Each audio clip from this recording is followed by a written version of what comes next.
When I bought this SRT4 20 years ago, it looked a lot better. The plastic's just too weak and it's not doing a very good job anymore. So of course, I went and ordered up an acrylic case. We're going to put this together and see how it works. Probably have to use a little bit of trimming to get it to fit in there, but I think it'll be a lot better. So having initially stuck everything together here, or let's just call it 4 pieces. I have the ends, the top, and the front. I don't think that the ends are going to fit inside, even if I do somehow trim it to get it to fit. So I believe with the Dremel, we're going to be cutting along here to bring this down, and then also cutting across here so that it'll fit front to back. And on the interior there, you see that's real thin cardboard in there, but that should actually be able to hold the top of this up when it slides in underneath. So we're going to get to work on that next. I have trimmed the excess off the top of the interior cardboard to allow for a little bit of extra room for the acrylic pieces to fit in that area right there once it's inside the box. I think that turned out pretty good.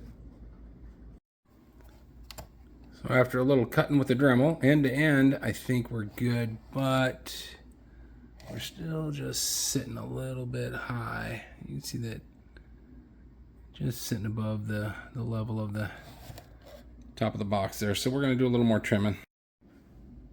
Okay, so top to bottom, we're looking pretty good. So it's time to work on the front to back. I've laid out a line there that I'll hit with the Dremel to cut that out. See, I got gloves on. Always remember, just if you're operating with a Dremel, cutting saw, basically any tool, especially power tool, just make sure you guys are wearing gloves. So first grind, need to take a little bit more off to get it to fit inside of there, but you know, should be able to get it to work pretty easy after another cut. So, finished product actually turned out pretty good and extremely stable on top, which is what I was looking for. You can see, I mean, the box isn't in the best condition. I've had it sitting in the car for a couple years at a time in the trunk, just sliding around a little bit when I, go to car shows and whatnot.